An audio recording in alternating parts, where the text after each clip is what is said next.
Welcome to the 2012 Thoro-Graph Reader's Cup Seminar. I'm Jerry Brown. Those who are not that familiar with our data can find out more about it by going to the introductory section of our website. Where the basics are, as always, the lower the figure, the better the performance. Ground loss and weight carried in previous races is already factored into the figures for those races, with 5 pounds worth 1 point on the Thoro-Graph scale. The big figures are points, and the superscripts are for quarter points. So big 4, little 3 means 4 3/4. Each column is a year, with the calendar starting at the bottom and going to the top. Grass figures are marked with a dash, and synthetics with a mark that, as far as we know, has no name. The Breeders' Cup is back at Santa Anita, but at least this time we don't have to worry about how dirt horses will handle a synthetic surface. What is tougher to predict is how horses coming from cooler weather will handle the ship to warmer California. Historically, some have run their races and some not. And for whatever reason, turf horses have been more likely to handle it. Overall, being based in California or having a chance to work out there a couple of times before the race is an advantage. Several horses trained by Pletcher and Asmussen came out early. Check the workouts. As usual, there will be a lot of Europeans running here, many getting Lasix for the first time.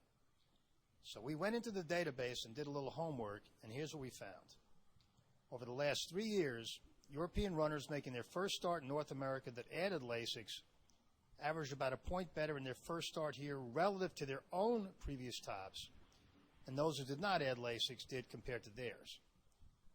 The sample size is not gigantic. Only 19 horses did not use Lasix. But a decent working hypothesis is that adding Lasix is worth about a point for the average horse, which is not a bleeder. That's useful in looking at the Europeans. But this year there's another handicapping puzzle, since 2-year-olds now won't be allowed to race on Lasix, and most Americans have been. Does that mean we should simply add a point? We won't have much of an idea until after the races when we see what figures they ran, but my guess is no. Lasix is a diuretic, and getting rid of water does make horses lighter and apparently run a point faster, whether they are bleeders or not. But some horses that have been running on it actually do need Lasix to avoid bleeding, and those may run a lot worse, and there's no way to know which ones. An additional handicapping factor this year, and hopefully this year only, concerns Hurricane Sandy. The horses that did not leave the East Coast by Monday morning both missed some training and got to warm weather with little chance to acclimate, and are at a disadvantage. The juvenile sprint doesn't have a big field, and with a good run to the turn, ground loss should not be a major factor.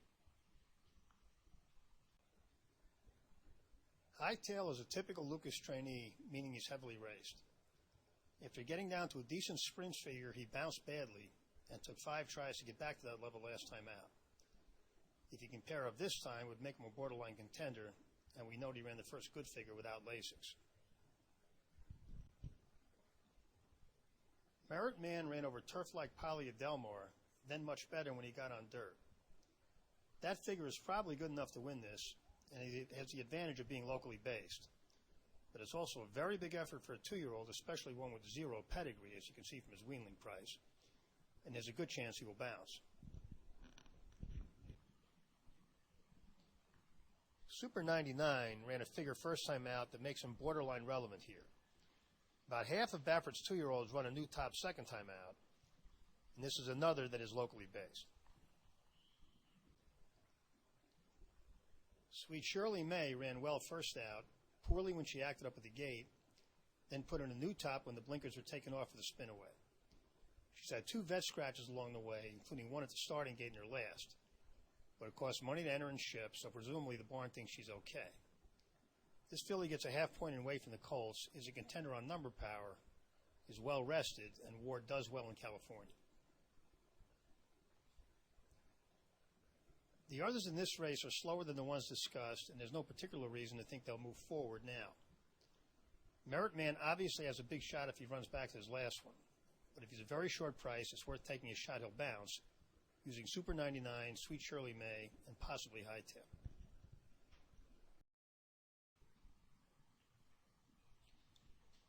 Breeders' Cup Marathon has a good run to the first turn, but with a big field, it's important to note the difference between being on the rail and being 3 wide around all 3 turns works out to 6 lengths on the wire, or 2 Thoro-Graph points. Adigan is a healthy-looking 3-year-old that has developed nicely as the year has gone on. His last was really good, but doesn't look like it because he was wide in the fast Gold Cup. This one looks like a true distance horse, and he gets weight worth almost a point from his elders. Though McPeak hasn't won too often at Santa Anita, his horses have run well there. And this colt is at a point in his development where on 5 weeks rest he could pair up his last, which would give him a very big shot here. Commander got knocked out by a big effort over the summer as a 3-year-old, but recently came around, and 3 of his last 4 are good enough to make him a borderline contender. We note that Taylor does not do as well at Santa Anita as elsewhere, and the pair of tops could set this one back. Still, his last was at a quasi-marathon distance, and he could set ground on the lead around 3 turns. We've seen crazier long shots.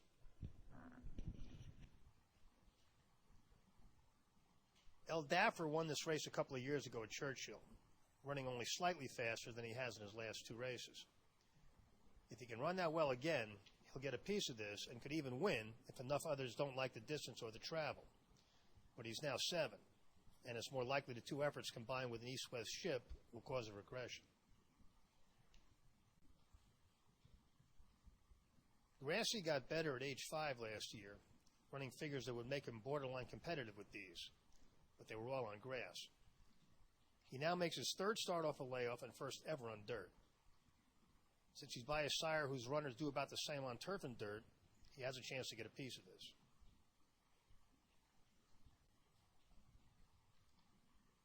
Jay Cito has had his share of soundness problems and has a history of being hurt by big efforts. Those are not generally the type we like coming back on short rest after top efforts, as this one is now. And bringing horses back quick has never been Baffert's strong suit.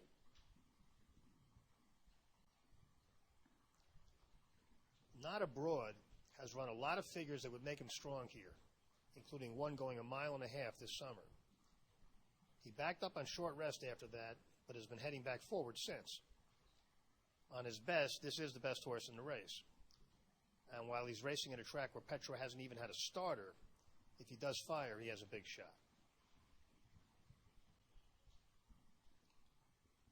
Worth Repeating has never been very good, but has managed to put together a good-looking record by running mediocre figures against weak competition.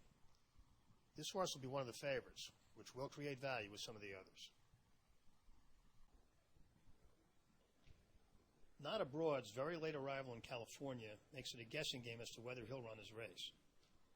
We don't like Jay Cito or Worth Repeating, both of whom will take money. And with the rail draw, Adigan is now clearly the most likely winner. The ones that could be used in exotics are Commander, El Daffer, Grassy, and Not Abroad.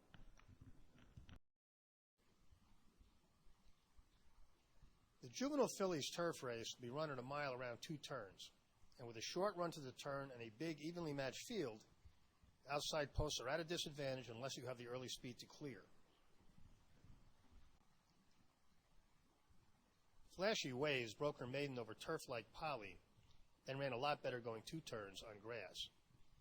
There's no telling what the lack of Lasix will mean to any of the Americans, but at least this one has the advantage of being locally based, and she's already run a strong figure going 2 turns. Flotilla has steadily moved forward, and her last puts her in range. This is a closely matched group. Some are going to move forward and some not. And this one has a nice pattern and a shot. Kitten's Point ran well coming from way back sprinting, then was compromised by a very slow pace when going long on only 19 days rest. She's already run a figure that makes her very competitive here. She's bred distance grass, and Motion has had success shipping to California. But a really key point is that this is the only North American runner in the field that has not been running on Lasix. She's likely to run her race. Sky Lantern has already started 5 times, including 3 in 4 weeks, but hasn't been past 7 furlongs. Her last makes her competitive, but wasn't as good as it looked, and we wonder why after all that racing she now hasn't run in 2 months. Spring Venture was a very expensive 2-year-old buy, especially considering her pedigree. She's run well enough in all 3 starts to be a strong contender here, and there's nothing wrong with her pattern. But she does go without Lasix, is shipping to warm weather. And for all the success elsewhere, Cassie didn't do well in California even when he was stable there. Tara from the Cape has a forward-moving pattern, and her last, over turf like Polly, makes her a contender here. This one is somewhat concealed, and Pletcher knows what he's doing, making her one of several of interest in the race. Waterway Run is another that's been inching forward. She hasn't been long yet, but she's bred for it, and is yet another contender. What's the Chances won stakes in her last 2, but her figures weren't very good, and her pattern isn't really forward-moving either. This filly will be one of the favorites, and there are several we like better. The Lasix issue makes her a lot of question marks, and we're inclined to lean towards the one who have not been using it. Kitten's Point falls into that category, and with the rail draw, it becomes a very live long shot. The Europeans are obviously threats, and of those, Flotilla drew well and should be a decent price. The only 2 others we would consider using are Spring Venture and Tara from the Cape. The field for the juvenile fillies is small, and there's early speed to stretch the field out. So post position and ground loss should be less of an issue than in other races. Beholder marched straight forward on synthetic, then, in her first try on dirt, ran the best Thoro-Graph figure we have ever given a 2-year-old filly. There is no telling what that monster exertion will do to her. Not only was it huge in absolute terms, it was 8.5 points better than her previous best.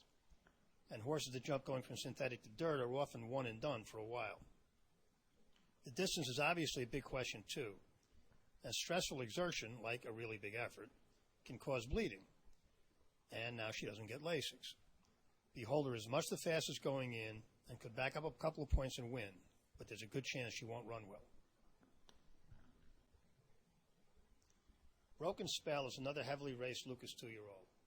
She's not as fast as the killers here and hasn't run a good dirt figure yet, but she is moving forward.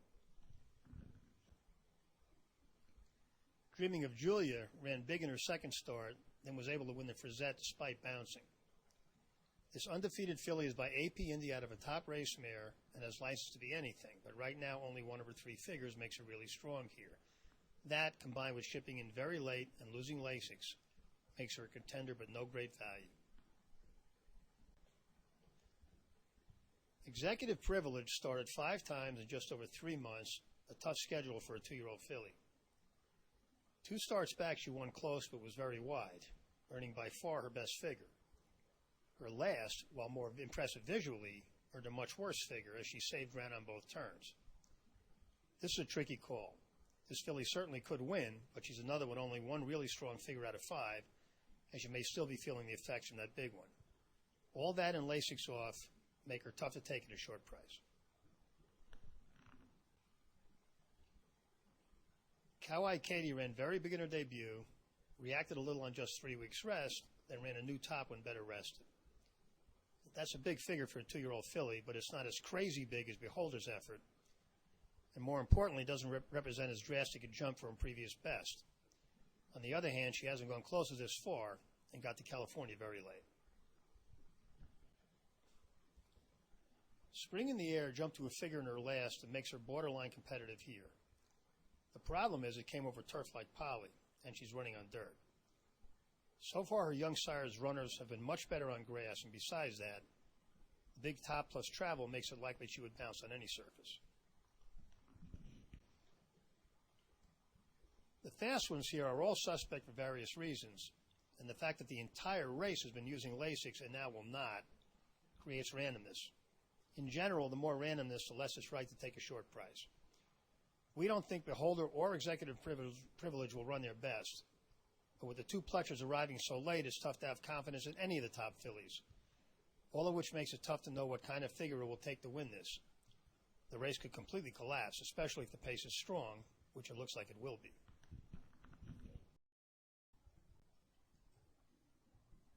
The filly and mare turf effectively goes around 3 turns of Santa Anita and with a big, evenly matched field, there will be ground loss and tough trips.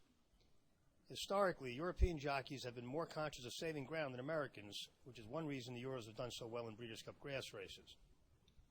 3-year-olds get almost a full Thoro-Graph point worth in weight in this one. I'm a Dreamer is a solid mare that has gotten slightly better with age and with Lasix. She's managed to avoid wide trips in her last two, and if she can do it again in this big field, she could get a piece of it. In Lingerie is by Empire Maker, whose runners handle all surfaces about the same. This one has run tops on dirt and poly, and now tries grass where Pletcher has positive ROIs, first turf, and synth turf. In Lingerie has a very healthy pattern and gets almost a point of weight from her elders, which would make a repeat of her last two figures strong here. This is also one that Pletcher brought to California early. Lady of Shamrock was purchased late last year and brought to California, where she has done very well. A repeat of that last one would make her borderline competitive at the weights, but it may have taken something out of her since it represents an awful lot of development, and we have to wonder why she didn't run in a prep for this. Marketing Mix got very good late last year and even better right away this year at age 4.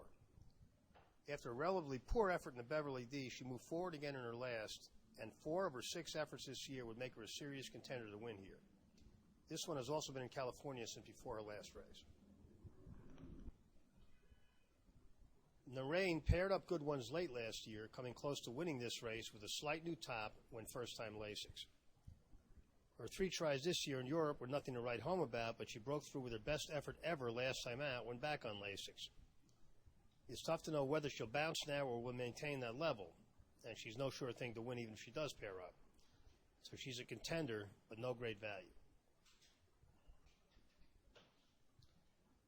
Ritasinia comes in with figures and a pattern almost identical to Narain's last year, and off a win in the same prep. Narain was able to handle the big jump to a new top, but that doesn't necessarily mean this one will.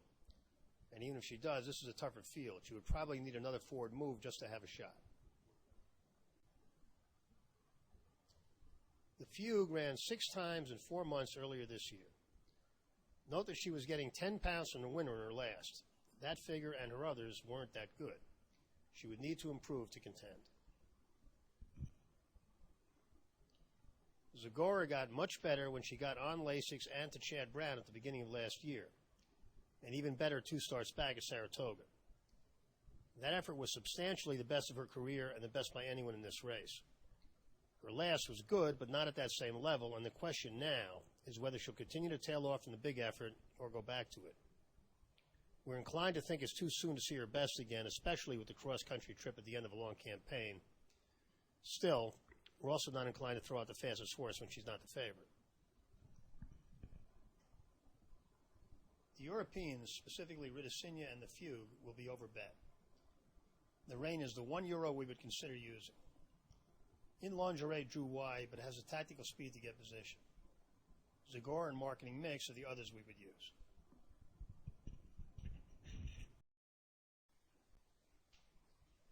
The Ladies Classic is a very strong race this year, and with a small field and a long run to the turn, it should be a fair test. The 3-year-olds get about half a point in weight from their elders.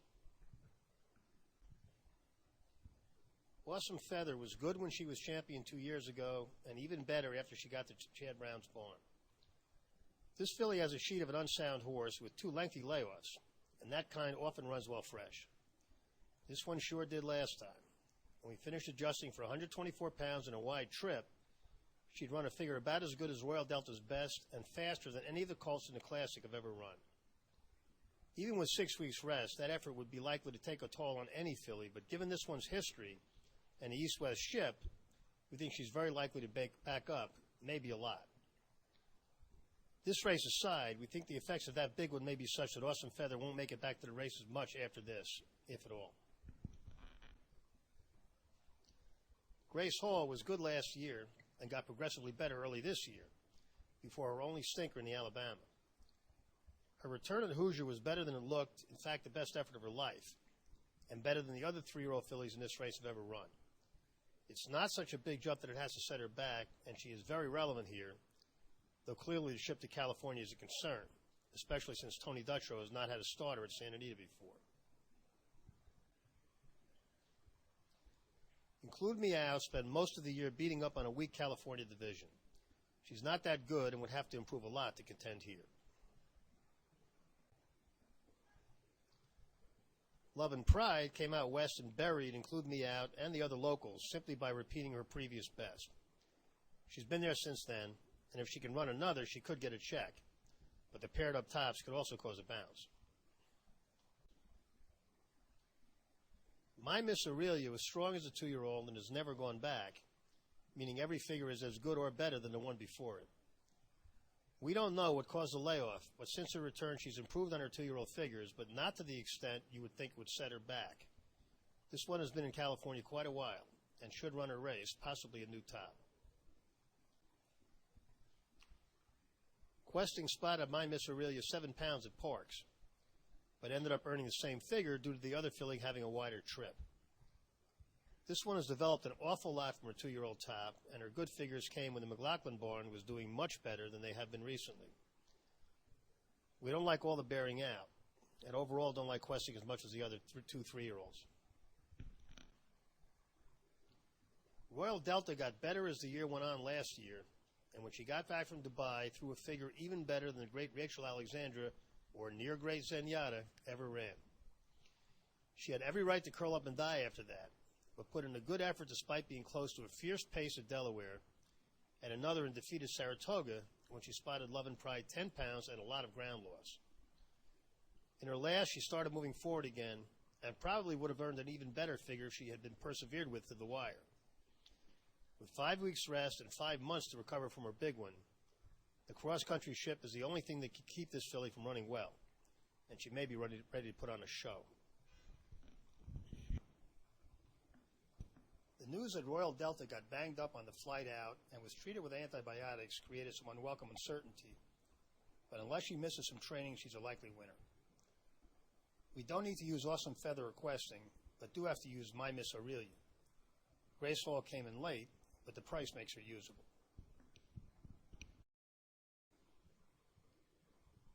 The run to the turn is short here, and with a big field there will be trouble in wide trips. Post, running style, and rider will all play major roles. Artigiano started racing back in May, made 5 starts in 2.5 months, then after a break came back with an improved effort while stretching out. There's nothing wrong with this pattern, and as with all the Europeans, he's shown he can do it without Lasix. Balanced the Books won greatest stakes in his last 2, but did not run very fast. He'll take money here, and we don't like him.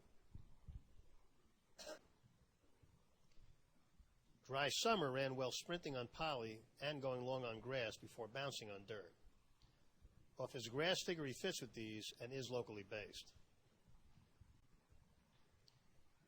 Dundonald has inched forward while racing an extended sprint distances in England. With good time into this, he's one of the most likely horses in the race to run a new top, and his figures make him a serious contender even without improvement.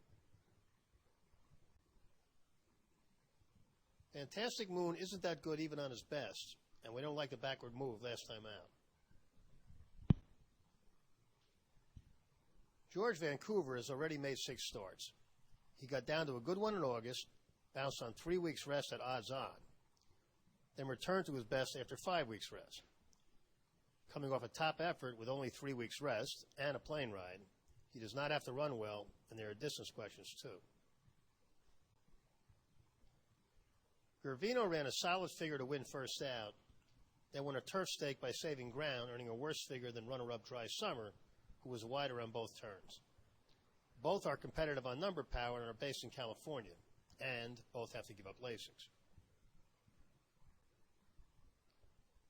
Johan won the Breeders' Cup Futurity by getting a rail trip, earning only the 5th best figure in that race. His figures make him a borderline contender at best. There's nothing great about his pattern, and he's shipping cross-country. No More owns the 3 best figures in the race.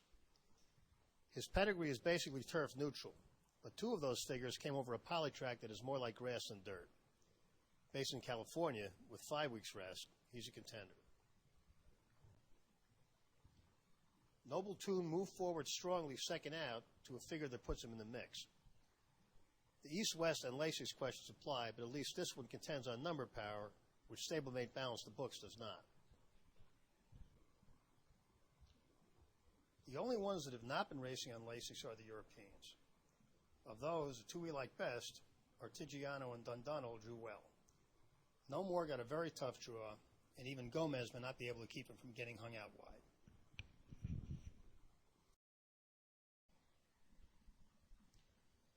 The filly and mare sprint will have a big field, but with a very long run to only 1 turn, ground loss should not be extreme. 3-year-olds get half a point of weight. Dust and Diamonds shows the brief campaigns and layoffs that indicate physical issues. Big efforts can do damage to horses with those, and after the first top effort in July, Asmus was smart enough to give her 2 months to recover. She was then able to pair up that figure, but now has to deal with the effects of 2 big ones and less rest. It's not impossible she could throw another, but even that might not be good enough for her against these, and she's more likely to back up. Groupie Doll was good as a 3-year-old last year, and notably ran a top when sent to warmer Florida last December, though we don't know how long before the race she got there. She really got good when blinkers were added in April, and to a super figure on dirt at Churchill. Her return was good, her last better, and she's capable of even better than that. Bradley is on a roll, and if this race was at Churchill, she'd be very hard to go past. The question is whether Bradley can get Groupie Doll to run as well in California, shipping in late. Musical Romance won this race last year by sneaking through on the rail while others were hung wide. Overall, she's been very solid with an extremely high percentage of tops and near tops. This one is coming from Florida, so acclimatization is not an issue. She will probably run her racer close to it, and she does get a lot of inside trips, so she has a good chance to get a piece of this. But to win, she would need a few faster gals not to fire. Teddy's Promise has a history of running well on dirt and the cushion track at Hollywood, but not on grass or polytrack. She got good late last year and popped a big one this past May, after which she tailed off. Ellis was smart to use a grass race for her return, so that she wouldn't waste a top effort in the prep and bounce in the big one. The turf figure was actually the best grass race of her life, and has her set up for a top effort now. She could get into the exotics at a very big price. Turbulent Descent has always been fast and occasionally very fast, like in the test last year. Her first 2 this year were also very good, with her last presumably a bounce due to the effects of those efforts. With 6 weeks rest, she could be ready to throw one of her good ones, but there are 2 possible negatives. First, this is not one of the plectures that came in early, and second, she's the opposite of Musical Romance in that she's always wide. With Turbulent Descent disadvantaged by arriving so late, and Groupie Doll having a good local work, it's her race to lose. Teddy's Promise drew where Talamo can save ground. She has a good chance to get a piece of this at a big price.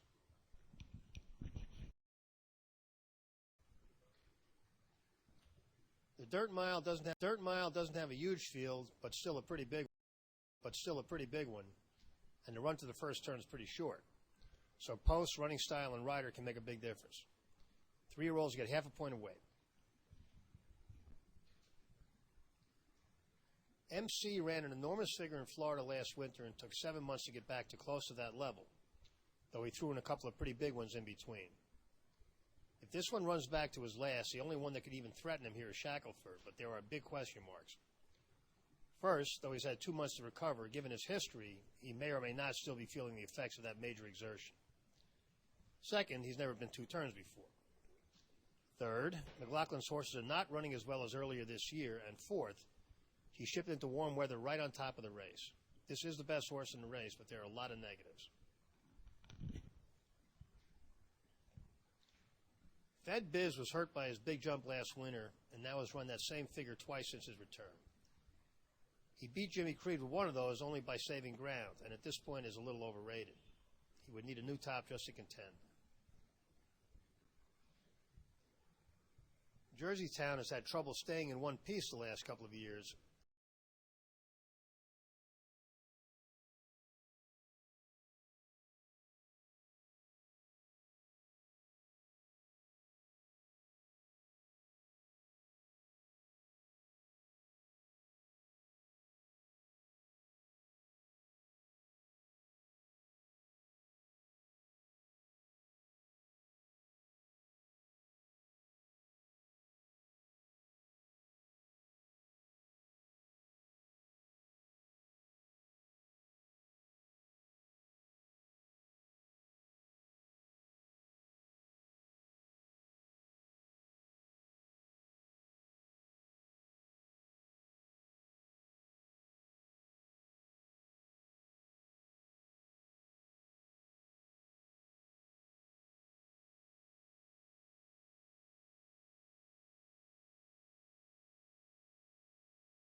managing only short campaigns. He combined a weight pull with a top effort for a big win in the Kelso. But every other time he has run that fast recently, it has taken something out of him. We don't expect him to run as well now. Jimmy Creed is by distorted humor out of a good mare that has produced some fast horses. He didn't start until this May, but he's developed nicely since then. 2 starts back, he earned the best figure in defeat, then paired up last time, and is possibly could be ready for a new top now. There are faster horses in this race, but this 3-year-old is California-based and should run well. We like him going forward as well. Nonios worked his way down to a couple of good ones over the summer, bounced in the Travers, then got back to his top behind Game on Dude. That quick recovery is a good sign for his future, but the amount of development he's done already, it's unlikely he'll run a new top right away, and unless a fast horse has totally collapsed, he'll need one to contend seriously. Rail Trip obviously has his issues, but usually runs well when he makes it to the gate. The backward move last time could indicate his problems are catching up with him again, but he is locally based, and another good effort might get him a check. Shackelford got very good earlier this year, ran poorly at Saratoga for the 2nd year in a row, then moved forward last time out. Romans has done well shipping west, and did get this one on the grounds a couple of weeks early. He's likely to run well, and well for Shackelford would make him the one to beat. Unless there's an insane speed duel, which is unlikely with Dominguez riding Shackelford, the race goes through that one and MC. If either runs their best race or close to it, no one else can win. With Shackelford having been 2 turns often and getting to California 2 weeks earlier, and the negatives for MC, Shackelford is the most likely winner.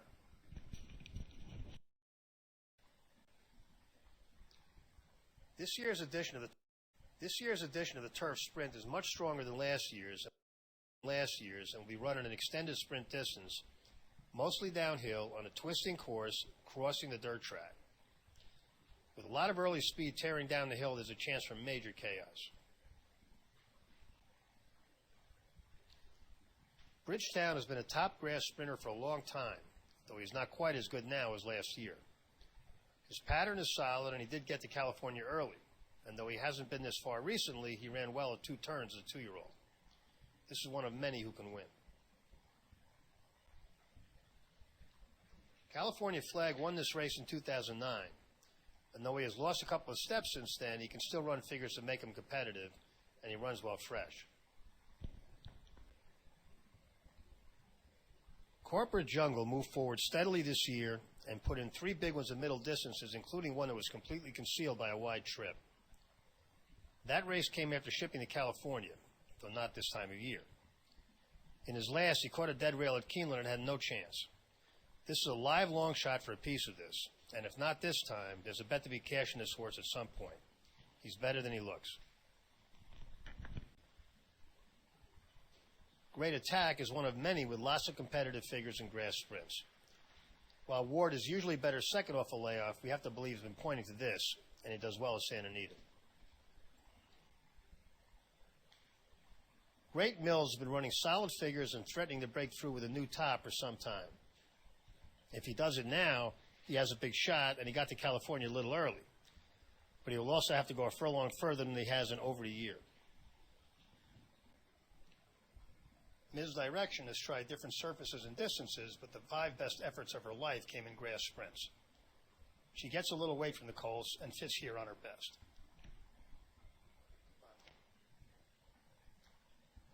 Next Question has clearly had soundness issues, but after 3 races in 1 month, he was finally given a little time and exploded with a new top at Woodbine. A repeat of that effort would make him tough, but this is exactly the kind we don't like on relatively short rest, especially shipping to California. Renee's Got Zip was precocious and has run well on all surfaces, going both long and short. After a break, she ran a new top on a turf-like surface at Del Mar, then bounced badly on dirt. Now she finally gets on grass, and given that she's handled everything else and is by her sire, whose runner also handled everything, we expect that won't be a problem. This filly gets a point in weight from the older males, so if she runs back to her top, she's very competitive. Star Spangled Banner was very good 2 years ago, had a long layoff, and since his return put in one decent effort and showed speed and stop twice. This is the kind of pattern a bleeder would show, and since they're bringing him an awful long way after a 21-length loss, it's pretty clear they think Lasix might help. Almost anything can happen with this many evenly matched runners coming down the hill, and almost no outcome would surprise us. That means it can't be right to take a short price. Corporate Jungle and Star Spangled Banner are interesting long shots, but this is basically a crapshoot.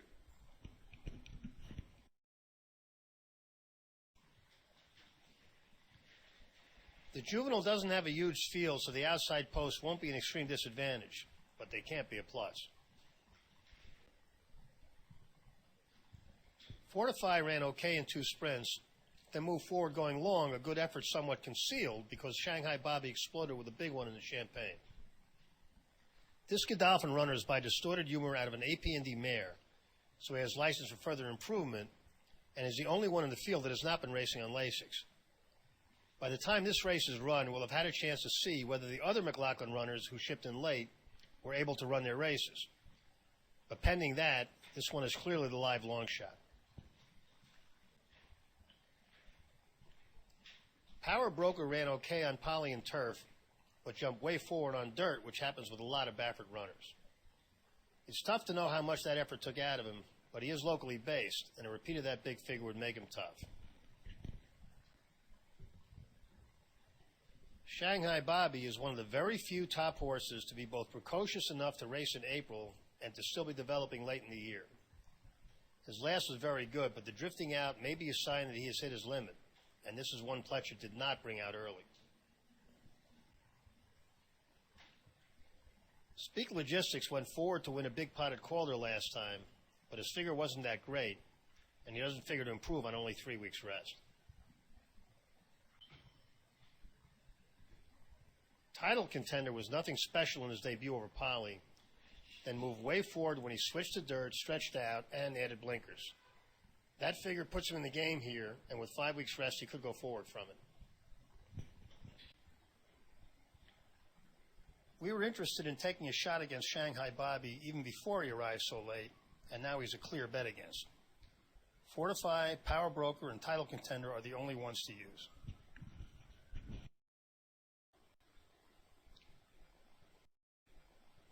This race goes around 3 turns, and with a big field there will be significant ground loss.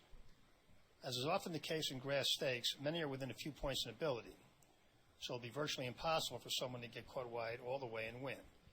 3-year-olds get almost a point of weight from their elders. Doulahan developed a lot from 2 to 3, running 2 big ones earlier this year, then tailed off. He came around again to run a big new top over Poly, then ran poorly last time due to some combination of a bounce and a snail-like pace. It's hard to know what this colt will do now, but if he can get back to his top at the weights, he'll be tough to handle. Even a couple of points worse than that would put him in the mix. Little Mike had a couple of extended layoffs earlier in his career, but has stayed sound for a while now and has gotten better with age. In his last, he stopped after being bogged down on a dead rail at Belmont, but his 3 previous efforts were solid. The distance is something of a question with this one, but he usually saves ground, and if he does that here going 3 turns and runs one of his good ones, he's a contender. Point of Entry got a lot better late last year, then jumped to a new level 2 back in Saratoga. He won despite backing up last time, and now is viewed as the top American grass horse. As a practical matter, only one effort of this horse's life would make him really strong in this spot, and while stake-level grass horses do run a high percentage of tops, that big one represented an awful lot of development. It may have taken something out of him. So he may not come back to his best right away, especially coming in late to California. Sharita is a solid grass mare, but even if we disregard her arc non-effort, she's a couple of points away from competitive here. Slim Shady developed even more than Point of Entry from 3 to 4, getting to a big figure in March. He hasn't run that well since, but the timing is getting right for a good one, and if he saves ground as he did last time, that would give him a big shot.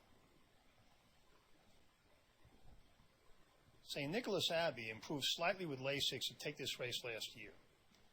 This year, he's actually been a little better in Europe, though without much to show for it. The Ark was run in a swamp, and a lot of horses did not run their races, so we don't hold it against him.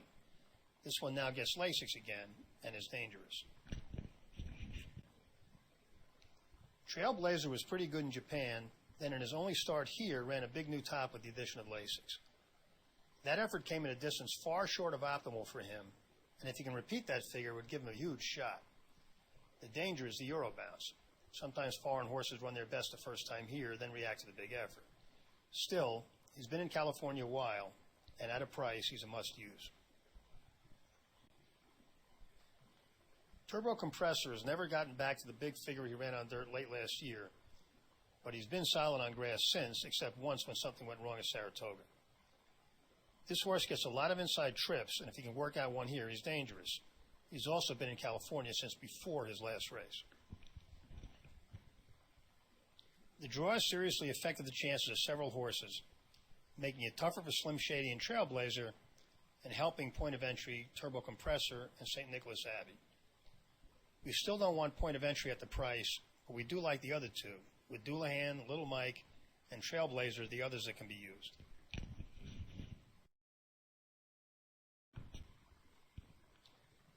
With a big field going one turn, there will be lots of tough trips, with horses getting blocked and caught wide. Those with outside draws and without early speed will have a lot to overcome. Amazombi has gotten much better with age, and though most of his starts have been on synthetic and grass, his 5 best figures have come on dirt. He ran a huge figure to win this race a year ago and got back to it 6 months later, but lost because he was giving Shackelford 5 pounds. Well, it's been 6 months since then, and his pattern is the same as it was going into the last big one. The other shoe may be about to drop. Capital Account has had soundness issues, and the times he ran a 0, it took something out of him. He ran a lot better than that last time. We expected to set him back. Coyle broke through with a new top to win a grade 1 last time out and will take money here. He's likely to bounce, but even pairing up would just make him one of many contenders, and his running style usually leads to ground loss even in smaller fields. Cantry comes from a barn that does remarkably well, with a positive ROI over almost 300 starters. 2 starts back, he matched Amazami for best figure in this race, after which he was given a break. His prep wasn't great, but theoretically he wasn't wound up for that, and if he's ready to fire his best shot, he's very dangerous. Note he's coming from warm weather and gets a rider switch to Castellano. Amazing Destiny has quite a few figures that could get him into the exotics with a good trip. The problem is that his running style usually leads to ground loss, and in much smaller fields than this one. Jimmy Creed is by distorted humor out of a good mare that has produced some fast horses. He didn't start until this past May, but has developed nicely since. He paired tops in his last 2 and possibly could be ready for a new top now, but there are a lot faster horses in here. We do think this one has a future, though. Justin Phillip got better this year, running several figures that would make him a factor here. His last was not one of them, but Asmussen is pretty conservative and not only chose to run him in this spot, but to send him out a month early, which makes him interesting at a big price. Poseidon's Warrior has a history of alternating good ones and bounces and is due for a good one. It's actually about time he broke through with a new top, but the lack of a local workout makes that more likely to happen next time, back east. The Lumber Guy came off a layoff with a 6-point new top, a figure that would make him a contender if he can do it again. We would expect that jump to cause a bounce even if he wasn't shipping west. Triniberg ran a couple of good ones over the summer and may be coming around again. This one both comes from warm weather and has a good local workout.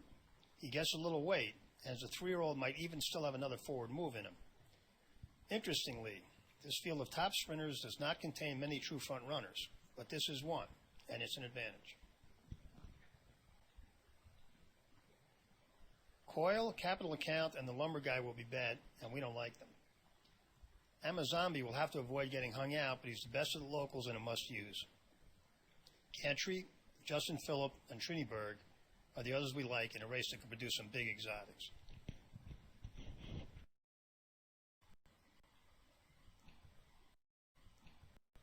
In a mile race around two turns, post, rider, and running style are important, but with grass stake horses, all within a couple of Thoro-Graph points in ability, they can be crucial. 3-year-olds and fillies get half a point of weight. Acceleration is no Frankel, but is a very good grass horse in his own right. His last was the best race of his life, and a repeat of that effort would give him a big shot. The thing is, he's coming back on just 2 weeks' rest with a long ship in between, and the record of Europeans coming into the Breeders' Cup off a big effort without a lot of time to recover is not good. This horse will be heavily bet. He is no sure thing to win even if he does run his race, and may not do so. Moonlight Cloud is a very good mare who was fired in every start this year. Unlike Acceleration, she is well rested for this and should run her race, but she's also not as good as him, even adjusted for weight. If Lasix moves her up a point, it would give her a good chance to get a check, but she doesn't figure to win unless several faster horses don't fire. Mr. Commons has been very good and very solid for more than a year. 2 starts back, they added blinkers and switched to Brise Blanc, and got the 2 best figures of the Colts Life and 2 rail trips. Now he gets the rail and should save ground around at least 1 turn. Every path around every turn is worth a length. This locally based horse is getting very little attention, and he's likely to get a piece of this.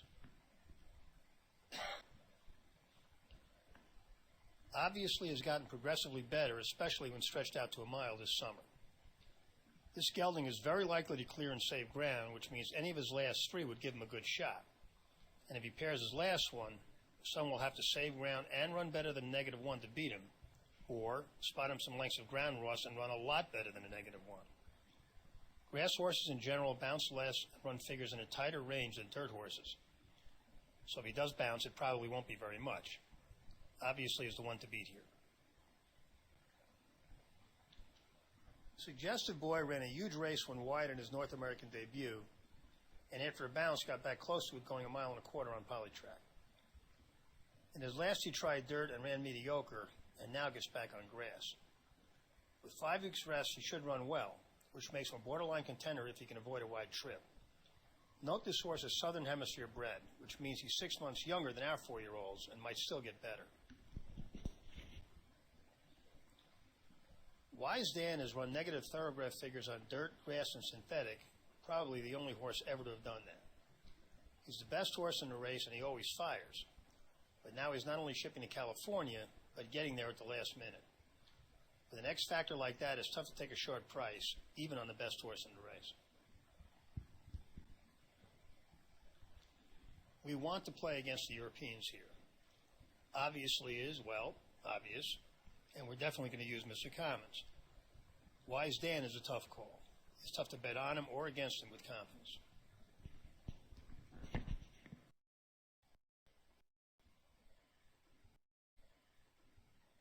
The big one has a good-sized field, but with a long run to the turn, it should be a fair test. 3-year-olds get almost a point of weight.